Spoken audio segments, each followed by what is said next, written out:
Update 2020. 2020 cannot be remembered without the words COVID-19, online meets, and Zoom webinars. To facilitate the learning, we have continued our January update tradition with online virtual CME this time. Our theme for day one is reproductive immunology. I request our medical director, Dr. Chandrasekhara, to welcome the gathering. Good evening.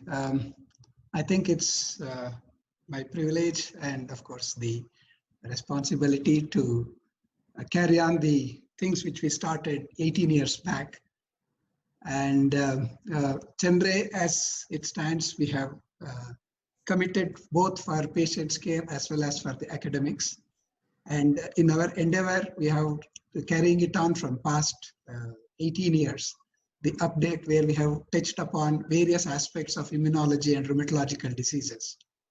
So this year, we thought we waited till the end that we can still have a physical one-to-one interactive sessions. Probably we were not lucky enough to have that.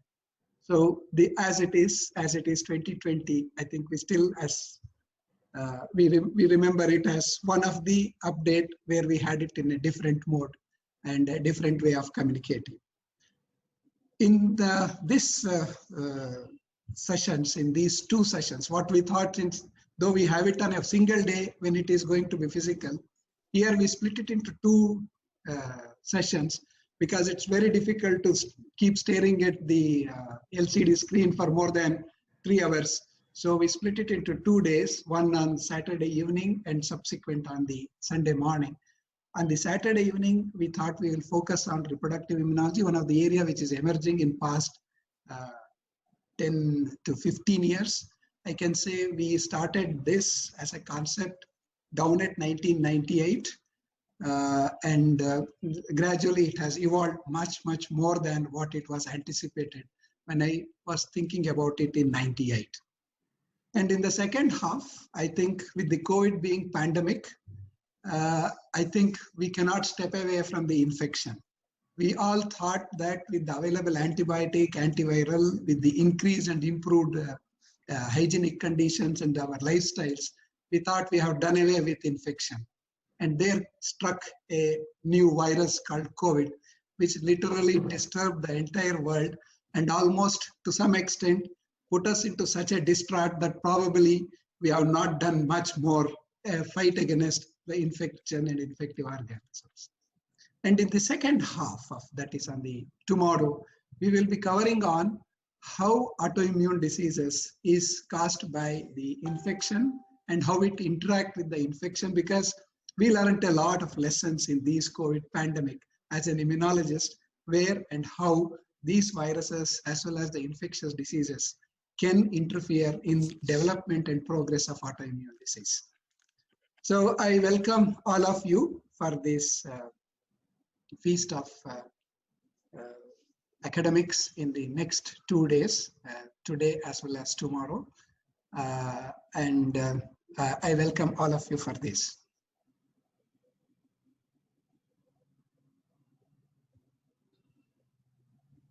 Thank you, sir. I welcome you on behalf of one and all of us. Today, we have the privilege of having two eminent chairpersons guiding us through the session of reproductive immunology. One, our very own Dr. Chandrasekhar and Dr. Meghla Dwarkanath. Dr. Chandrasekhar needs no introduction when it comes to rheumatology and immunology. Presently, as we know, sir is Vice President of IRA since 2019. Along with many awards like 2015, he received the Sir C.V. Raman State Award for Young Scientists, and sir has about 100 publications to his name. Presently, his special interests along with autoimmune diseases are recurrent pregnancy loss, which is the theme for today's discussion. Dr. Meghla Dwarkanath is an eminent gynecologist who has completed a fellowship in reproductive medicine with infertility specialist from Rajiv Gandhi University. She has also worked as senior registrar in B.R. Ambedkar Medical College and has continued to work in KC General Hospital in Malleshwaram. She has attended several workshops and has presented papers and been panelist in various seminars and conferences with regards to reproductive immunology. I welcome both ma'am and sir. I hand over the session to you. Thank you. Thanks for kind introduction of both us first. And I think now we proceed to the real crux of the program on reproductive immunology. We have three eminent speakers who are going to speak on the different perspective of reproductive immunology. And the first one is Dr. Professor Sundari Nandyala. She is going to speak on how to screen in a person who comes with recurrent pregnancy loss or to failure to conceive. She has an immense experience in handling these patients. I think I really recount the days when we started about these concept or perceptions in MS Ramaiah as down 1998 and onwards. And in the second talk, we have immunological causes, how immunology and how recurrent pregnancy loss and implantation failure occurs. And in the last, we will just be highlighting on how to interpret and how to utilize the tests which are used in management and treatment of reproductive recurrent pregnancy loss. To introduce Professor Sundari Nandyal, I mean, to recollect my interaction with Professor Dr. Sundari, it almost, as I said, started in 1998. I still remember the patient whom we jointly managed with as one of the first few patients where we had a recurrent pregnancy loss of more than 10. I think she was consistently wanting a kid. I think we also thought at that time we did about various antiphospholipid and other tests, and she was a lupus with antiphospholipid test. We could successfully bring her up to 7.5 months or 9 months, and she did deliver the child. Child was fine, but unfortunately, probably the luck was not with the parents. I think we did last in an NICU after 7 or 8 days. I mean, that was the beginning of the journey, and we learned a lot over a period of time. And also, not just that we learned, the world has learned extensively on the reproductive immunology and that which we will be sharing about. And as all of you know, she retired I think 4 or 5 years before from MS Ramaiah Medical College as professor. And her greatest interest is on the high-risk pregnancy, preventive oncology, as well as, and of course, she is one of the dedicated teacher. I think most of our students remember and recollect her as one of the most well-devoted teacher. And she is the president and founder of an NGO called Mahati Trust, which engages in various philanthropic activity, more so with reference to prevention and awareness of the cervical cancer, both in rural as well as in the urban centers. So over to you, Professor Sundari, for further. Thank you, Chandrasekhar, for that words. I don't think you needed to tell all this because, shall I share my screen? Sure. I thank Dr. Chandrasekhar and the team for giving me an opportunity to be a part of this Chandri update. I'm very happy, and he has given me a topic which is very close to my heart. And again, a thanks goes to Chandrasekhar, but for him, I would not have been doing this job. And fairly, as I say, almost 90%, 99% of the times we are successful, and very few cases we lost. This is all because of Dr. Chandrasekhar's guidance and the help for me. And I think at this juncture, I would like to place on the records the help and the knowledge what he has given me to handle these cases. And then most of the time, I'm able to see smiles on the faces of the couple. That's only because of Dr. Chandrasekhar's guidance in the initial phases. Even today, whenever there is a recurrent pregnancy loss, without consulting him, I will not treat the patients, and he is my guide as far as recurrent pregnancy loss is concerned. With that words which I wanted to put it on my record, I will start this today, the recurrent pregnancy loss. As everybody knows, this is very devastating to the couple. And it's not only, am I audible? You're audible, madam. Go for the full screen. Yeah, I'll go for the full screen.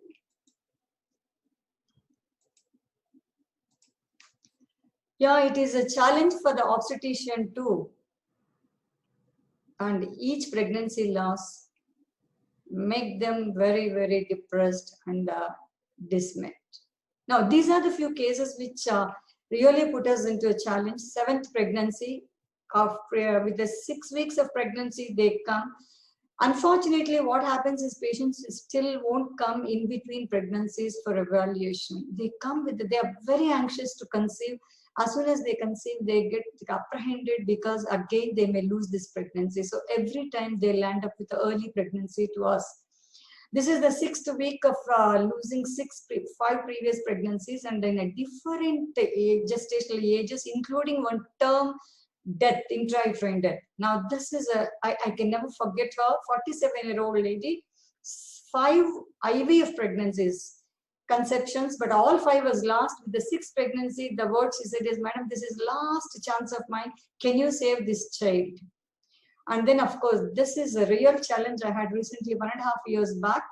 12 pregnancy losses. She wanted that sterilization to be done, but we just encouraged her to have a 13th pregnancy.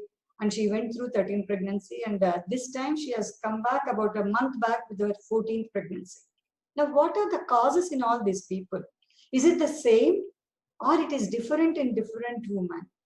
Now, the evaluation, if we take up RPL, it doesn't depend on the rigid criteria. Oh, these are the criteria, these are the tests I do in all these women. No way.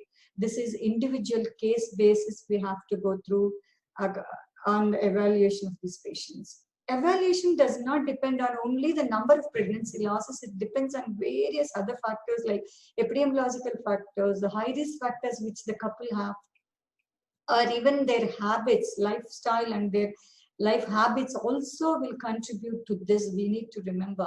That means to say a thorough understanding of pathophysiology of the recurrent pregnancy loss will really facilitate us to approach the case properly with the minimum investigations and maximum result. Next few minutes, I'm going to talk about what are the controversies we have, what are the main causes for the recurrent pregnancy loss, how do we evaluate. There are so many tests have been listed in the literature, or even if you see gynecologists asking for an array of investigations, but practically when you have to approach a case, what should be done and what should not be done.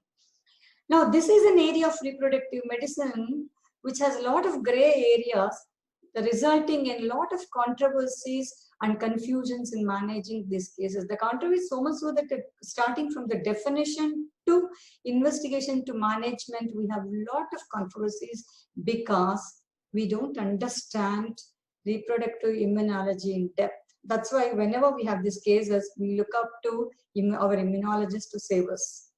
Now, definition, as I said, evaluation and management, all are controversial. Now, what about the definition? When you take the definition, when do we call it? Which pregnancies are included in recurrent pregnancy loss? Is it biochemical pregnancies, implantation failures, pregnancy of unknown location, or it has to be intrauterine visualized pregnancy? Which one to be included? Now, taking the duration of pregnancy, from when to when? Is it a 20 weeks, 24 weeks, 28 weeks? And is it a recurrence means 2 or 3 losses? There's a lot of confusion here. And should there be a consecutive losses, or it can be non-consecutive losses also? Now, coming to the definitions, now the consensus is not there on definition, but still majority of the academic bodies agree upon 2 or more losses are taken as RPL, whereas only Royal College still holds on saying that there should be 3 or more losses to call it as a recurrent pregnancy loss. But one good thing is everybody agrees on going for an evaluation of a woman after 2 pregnancy losses. Now, the duration of pregnancy taken as 20 weeks, 24 weeks, but Asia is the one authority on that. Now they say that is a 24 weeks is taken. And that means conception to 24 weeks, anytime the loss is called as, if it is more than 2, we call it as a recurrent pregnancy loss. After 28 weeks, what happens? There is no description about it. Okay, now the molar pregnancy, ectopic pregnancy, and implantation failures are taken away from the definition of recurrent pregnancy loss, whereas pregnancy of unknown location, that means otherwise we call it as a biochemical pregnancy, are included in this. It could be consecutive or it need not be consecutive also. As we know, the 50% of the pregnancy losses occur and a woman would not have realized it, because before she gets her next period, she would have had a pregnancy and she would have lost it. The 50% of pregnancies are lost like that. Now, known pregnancies, evident pregnancies in a general population loss is about 10% in all. We know that. But coming to the recurrent pregnancy loss, the prevalence is anywhere from 0.5 to 3%. Now, the number of pregnancy losses increases, the chance of having a normal pregnancy or a successful pregnancy comes down. Having said that, there is a silver line. Even after 12 pregnancy losses, still the woman has got so much of a chance, 1/4 of the chance to have a successful pregnancy. This is what we counsel them when they come to us in a distress. Now, the RPL can be primary, secondary, and tertiary. Anytime the pregnancy goes up to 20 weeks, irrespective of the outcome, this is called secondary RPL. Why they say is the secondary RPL, the prognosis is better compared to primary or tertiary RPL. Now, the prognosticators have been, various prognosticators have been spoken about. The independent single prognosticator is age of the woman. As the age increases, the chances of having a successful pregnancy becomes a little unlikely. Now, the karyotyping of the conceptus, if it is aneuploidy, she has a better chance to have a next time a successful pregnancy rather than it is euploidy. Then the question comes, where do we stand by? Now, these are the various types of causes for the recurrent pregnancy loss. Now, there is a say on inheritability. The genetic predisposition and inheritability is being spoken about now. There's a lot of papers coming up on that. Now, in spite of all the scientific advances and technological advances, still we stay here. The unknown, the RPL unknown is 50 to 60% of them. The cause is yet to be known. Now, coming to the screening of the RPL, whom to screen and when to screen, what are the investigations and how we go about. Now, whom to screen, we said already the 2 pregnancy losses, if she has consecutive, mostly 2 pregnancy losses consecutive, it should be. Then we can embark on screening those women. Now, what do we screen for? Immunological, chromosomal, anatomical, or endocrine? What should we decide? We decide upon, depending on the patient's in detailed history and examination. Now, what about the role of male factor? Should we investigate the male factor also? Now, we said 50 to 60% of them unknown RPLs. Now, what do we do with them? How do we go about with them? Now, when to screen? Is it during, as I said, most of them land up with us in the early pregnancy. They conceive and come. Should we do a screening during the pregnancy or interval in between pregnancies? Ideal would be in between pregnancies to screen them. But if they have not gone through the screening and they come with another pregnancy, we dare not lose that pregnancy and say, you come back after this pregnancy loss. So we do screen them, though it is not optimal.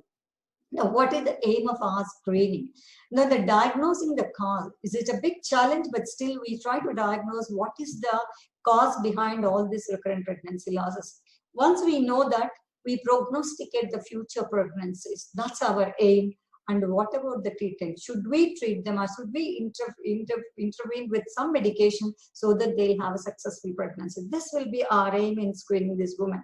The first step is to take a good clinical history. The history regarding her previous history of thrombosis. As I said, family history of recurrent pregnancy loss and family history of thrombosis, they throw a light. For the investigations, what we need to do. And if she is able to conceive properly, I have few women who had 3 or 4 spontaneous conceptions and pregnancy losses later, they're not able to conceive. and then they become subfertile, and then that will add to the problem. Of course, the lifestyle factors also. The obesity is a single independent risk factor, so also the smoking. Now, regarding the pregnancy losses, we need to take a detailed history of the loss. What are the gestational age at which it is lost? Was the sac appeared, the fetal node appeared, fetal heart appeared and disappeared, or fetal heart has not appeared? Was it a pre-implantation loss, or is it a second trimester or a stillbirth, or a severe FGRs with anomalies?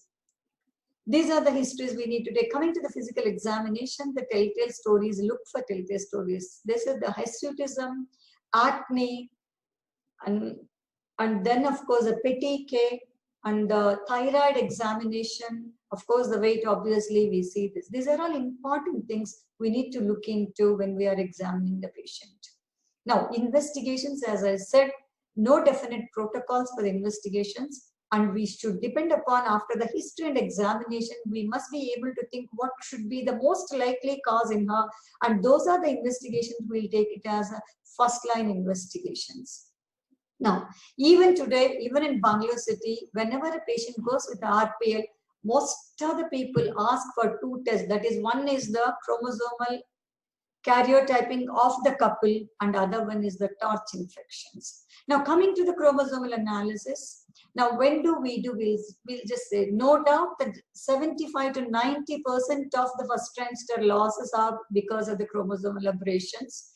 Now, in the chromosomal aberrations, we have numerical and structural abnormalities. See, the numerical abnormalities, just to keep it in mind that they are not repetitive. So once there is an aneuploidy, she will never have aneuploidy again, unless it is a translocation. Now, this structural abnormalities, translocation is the one which could be repetitive. If the parents have translocation, either reciprocal or Robertsonian translocation, they will be phenotypically normal, but they can produce an offspring with abnormalities, or they can have recurrent pregnancy losses.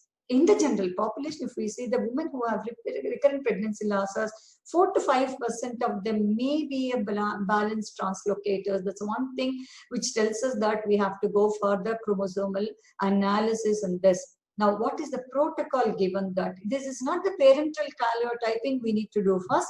Suppose first pregnancy loss, as we know by definition, we are not going to investigate them. From the second pregnancy loss, if we take, the conceptus karyotyping needs to be done. If the conceptus karyotyping is aneuploidy, that means it will not recur, as I said, and so no further evaluation is needed. Or if she is insisting, probably we may have to go other RPL workup if it is euploid.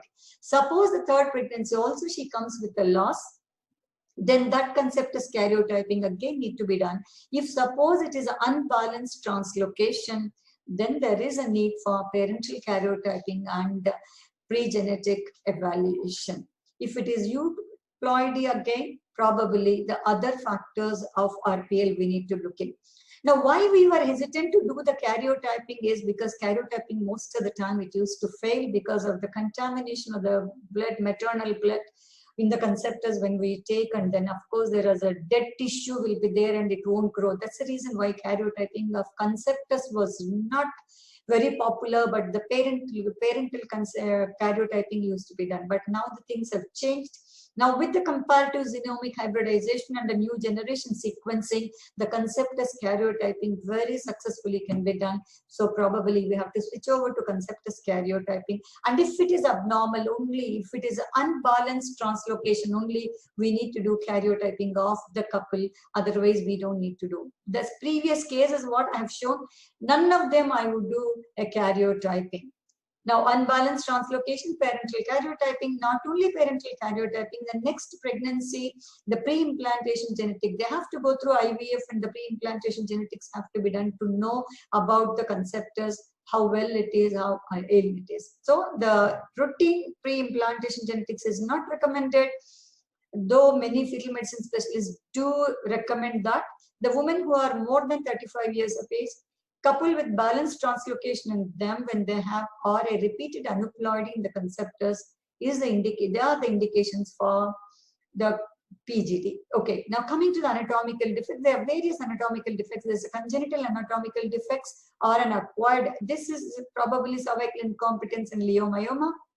We need to really diagnose it and say that whether they are really hampering, then only we need to touch them, otherwise no need. Coming to the Mullerian anomalies, arcuate uterus, duplicate uterus, and bicornuate uterus. Most of them, they don't need to be handled and no surgery is needed for them because they don't cause RPL, they may cause only preterm deliveries.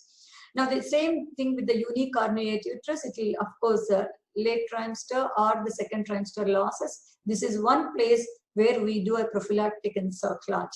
Now, this is the only congenital abnormality, a septate uterus, which can cause a recurrent early pregnancy loss because the conceptus is implanted on the septum, which is not vascular, so where the recurrent pregnancy loss could occur. So this only needs the surgery. Now, acquired defects, as I said, depending upon the position of the fibroids or the cervical incompetence, after evaluation, we have to decide whether we need or not. Coming to the endocrine abnormalities, there are a lot of things have been spoken about. Now, quickly we go through these things. Luteal phase defects, yes, 35% of the women can have luteal phase defects when they have RPL. This luteal phase defect could be just because of this hormonal imbalance, or hypothyroidism could cause a luteal phase defect and cause recurrent pregnancy loss, or PCOD, that is polycystic ovarian disease, also can cause a luteal phase defect and can cause a recurrent pregnancy loss. Now, the diagnosis, we have to do endometrial sampling or a dating, we call it as, and then of course the progesterone level. Both are not very certain to diagnose it, so this is not recommended to be done routinely. So what is recommended is just to empirically give progestogen whenever we think that it is a luteal phase defect, because no other cause is made out. Thinking that it's a luteal phase defect, probably we can empirically give progestogen therapy for these women is only up to 10 to 12 weeks only. Not throughout pregnancy, the progestogen therapy is not needed, only the support of the luteal phase. Unfortunately, any RPL patient goes to any physician, the first thing they put her on is a progestogen therapy. That is not recommended. Recently, we had the study done, the progestogen therapy in RPL cases. It is found that progestogen will not improve the outcome in RPL. Having said that, because it is harmless to the mother as well as the fetus, empirical therapy can be given supporting the luteal phase only up to 10 or at the most up to 12 weeks of pregnancy. Then coming to the thyroid dysfunctions, hyperthyroidism do not cause recurrent pregnancy loss, but it may cause a poor pregnancy outcome. Hypothyroidism mainly causes infertility. If at all a subclinical hypothyroidism, and it may be one of the causes for miscarriages. So probably we may have to supplement her with the thyroid. Then, what about the autoantibodies, thyroid antibodies? This is coming up in a big way. Thyroid antibodies will implicate that the woman has got autoimmune problem and she can produce autoantibodies to various tissues. So, whenever the thyroid antibodies are in a high titer, she can be given, she has a subclinical hypothyroidism, T4 is normal and the TSH is high. Those are the patients we put them on thyroid supplementation so that it will support the luteal phase and the pregnancy can be continued. Coming to the diabetes, I don't think we need to talk about it because in India, universally, all pregnant women, in the beginning of the pregnancy, we would have investigated or we would have got our blood sugars done. So, not diagnosing diabetes and going for miscarriages is not there. Unfortunately, what happens is the uncontrolled diabetes, yes, she can go for a congenital abnormalities rather than recurrent pregnancy loss. If the diabetes is not diagnosed and she becomes pregnant, yes, it can have a slight increase in the recurrent pregnancy loss. Polycystic ovarian disease, yes. Starting from the quality of the ovum to the implantation, it can affect every phase of the fertilization and implantation. So we have to support the luteal phase and still it is a challenge to get a successful pregnancy. Now, poor ovarian reserve, though theoretically it is thought that it can cause RPL, but we are not investigating or we are not going into the treatment of it. Inhibin, of course, one more hormone which is coming up, which really protects the pregnancy, and low levels of inhibin denotes failing pregnancy, we said. Coming to the infections, one thing we have to remember is starch infections affect only the index pregnancy. There is no role to investigate for a TARCH infection in recurrent pregnancy loss. That I think we have to remember. The other infections which I have talked about is the chlamydial infection, which can cause a placental problem, implantation problems because of the endometritis. If it causes, there is some infection, then implantation failures can happen in that. Other infections, they may cause like a preterm labor, but they are not causes for RPL. Coming to the autoimmune problems is a major chunk, about 20 to 40% of them RPLs are because of the immunological problem. They are hereditary and acquired. Hereditary is a lot of things are there, hyperhomocystinemia, protein C, SZ deficiencies, and prothrombin variations. All these things are there. And then acquired is single APLA syndrome, which everybody says to very, very important in this case. So this is again primary and secondary. I'm not going into the details of it. Now, thrombophilia workup is not recommended unless the woman has got a history of thromboembolic events or a family history of thromboembolic events in a younger age group of the family members, or she has a 2 or 3 mid-trimester abortions, not the early abortions, but mid-trimester abortions, worthwhile going in for a thrombophilic workup rather than doing it routinely. Now, the APLA workup, I think the other speakers are going to speak on that. I'm not going to talk about it. But one thing is APLA, when we do a routine investigations of CBC or a serological test and APTT, we get a clue saying that there is a thrombocytopenia and a false negative, false positive VDRL test and a slightly raised APTT should give an alarm to us saying that we may be dealing with an APLA syndrome. Now, there is something called a seronegative APLA. The patients clinically, I had 1 or 2 cases like this, and clinically they are very suggestive of APLA, but they are persistently negative for routine APLA assay. Now, where do we stand with such women? Now, there is a criteria, it's a given non-criteric clinical picture and non-criteric lab investigations are being recommended now. Now, the APLA workup, there is a APLA profile is done. In the profile, these antibodies are included now. Many laboratories are doing it. These antibodies, though not regularly we do, I mean, these things will be spoken in detail by Dr. Renuka, so I'm not going into the details of it. But these are the other things, whenever they present with a non-criteria clinical situations, also we need to think whether we are dealing with APLA syndrome. Not only with the pregnancy loss, but all these things also should give us an alarm saying that, are we dealing with APLA? So we need an investigation in that woman. Now, alloimmunity, I don't go into the details because it is, though a lot is talked about NK cell hyperactivity in the endometrium and as well as in the blood, but we are not, right now there is no recommendation to investigate for NK cell or blocking antibodies. Now, one thing is a progesterone-induced blocking factor, which is a very, very important immunomodulator in the body, which takes care of all these things. But when there is a balance, alloimmune problems can happen. But right now, we don't have any recommendation to go through to investigate our RPL women on these lines. Now, anti-nuclear antibody. This is again a controversial issue. There are few reports regarding the anti-nuclear antibody being a cause for recurrent pregnancy loss. In our experience, yes, we had a lot of cases. I think Dr. Chandrasekhar remembers those cases. That a second case, what I said, 6 IVF pregnancy losses. In that lady, when we investigated, only she was positive for anti-nuclear antibodies, nothing else. But I think we treated and successfully she had a twin delivery. So now latest is that now they are coming up, there are few papers are there that we need to investigate for anti-nuclear antibodies, but majority of the academic bodies say that we needn't have to investigate. Now all these investigations are there. Now what do we recommend? All these things we have spoken about. Now what is that which is recommended? Only one thing which is recommended is APLA syndrome. Everybody says, yes, you have to investigate a woman with a recurrent pregnancy loss, APLA syndrome, but all other things are not recommended.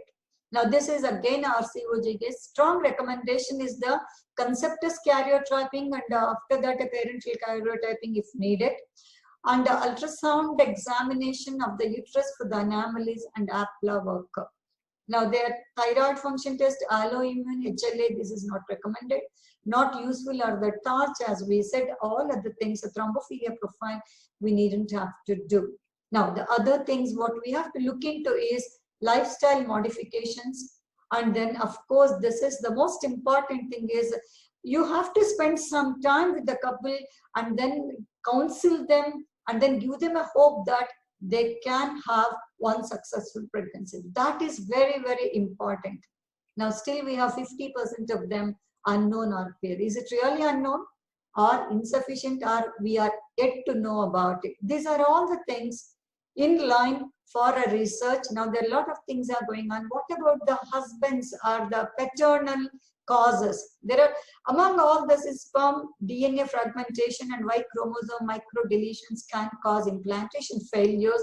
So the IVF specialist, infertility specialists talk a lot about it, but in the routine investigation, routinely they do these investigations in IVF centers. Now all other things, as we said, not yet. So routinely what are we going to do? APLA workup, conceptus karyotyping, hyperglycemia and hypothyroidism routinely we are doing in all our pregnant women. I just emphasize on that again, not to miss any time, and anatomic defects if we need correction. If the only septate uterus, that needs a correction. ANA testing, again questionable, but I say yes because we had a lot of experience, me and Dr. Chandrasekhar, we had a lot of experience in this, about 4 to 5 cases, only ANA positive treated and then the successful outcome. Now, the antibody, now this lady, I said 13 pregnancy losses. She had an APLA positive. We treated her. We kept her in the hospital for 3 months and then she had a successful outcome. Now she has come back again with the, after 1.5 years with the pregnancy. Now her APLA is negative. Is the antibodies are transient? I have been seeing it. Sometimes the ANA is positive. Next time when she comes, she is APLA positive and all these things. I don't have an answer. I look up for my, to my immunologist to give an answer for this. And different types of antibodies presenting in different pregnancies or in the same pregnancy, after 12 weeks you do it, the antibodies are not present. So what do we infer from that? How do we treat them? These are all the dilemmas we have. That means to say, still a lot to be known about these things. And what we know is a tip of an iceberg. And reproductive immunology is an emerging subspecialty. Probably we may have to know much more to treat this unfortunate couple to make them happy with a live baby. Thank you very much for your patient listening. And I thank again Dr. Chandrasekhar for giving me this opportunity to speak.